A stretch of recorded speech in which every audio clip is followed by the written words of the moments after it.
Hello everyone. Today in this lecture we'll discuss about anisotropic and isotropic properties. So we know very well that anisotropic properties are those properties of a material which are not identical in all direction, whereas isotropic properties are those which are identical in all direction. Okay. So if we see a density, is it a isotropic or anisotropic? How to decide? So density is basically mass by volume and it's a scalar quantity. It's a scalar quantity. So it will not depend in the direction basically. So it is a isotropic property. Okay. The property which are same in all direction. It means it is direction independent are isotropic properties. Okay. So density is a scalar quantity that will not depend in the direction. It's not a vector. Okay, vector quantity will depend on direction. So it's a scalar and hence it is isotropic. Second is Young modulus. Young modulus basically relates to a vector quantities. It relates to a vector quantity and due to that it will have different property, different values in different directions.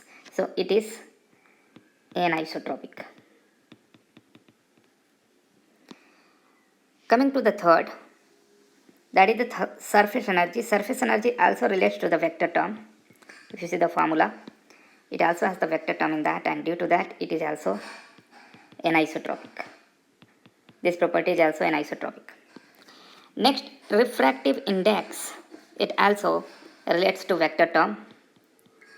So this will also be anisotropic. This will also be anisotropic, refractive index. Electrical conductivity. It also relates to vector term. So that will also be anisotropic property. Thermal conductivity. This thermal conductivity similar to electrical, it also relates to vector term. Okay, it relates to the vector quantities and hence it will be again anisotropic. Okay. Coming to the next, heat capacity is a scalar quantity. It's a scalar quantity and due to that it will be isotropic property. And in its value will be same in all the direction in a crystal. Melting point. This is also a scalar property. This is a scalar.